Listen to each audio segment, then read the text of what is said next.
Quadratic equation. First మనము quadratic polynomial చూద్దాము. ఈ క్వాడ్రాటిక్ పాలినామియల్ నేను ఆల్రెడీ వీడియో చేశాను. ఈ వీడియో లాస్ట్ లో మీకు డిస్ప్లే అవుతుంది, ఒకసారి చెక్ చేసుకోవచ్చు.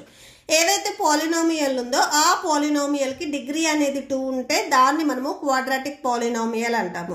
ఇక్కడ మీరు ఎగ్జాంపుల్ చూసినట్లయితే ఈ వేరియబుల్ కి ఎక్స్పోనెంట్ లో డిగ్రీ అనేది 2 ఉంది. సో డిగ్రీ 2 ఉంటే ఆ టోటల్ పాలినామియల్ ని మనము క్వాడ్రాటిక్ పాలినామియల్ అంటాము.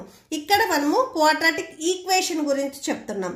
ఏదైతే క్వాడ్రాటిక్ పాలినామియల్ ఉందో ఆ పాలినామియల్ ని 0కి ఈక్వల్ చేస్తే దాన్ని మనము ఈక్వేషన్ అంటాము. అంటే ఇక్కడ క్వాడ్రాటిక్ పాలినామియల్ ఏదైతే ఉందో దాన్ని 0కి ఈక్వల్ చేస్తే ఈ టోటల్ ఎక్స్ప్రెషన్ ని మనము క్వాడ్రాటిక్ ఈక్వేషన్ అంటాము.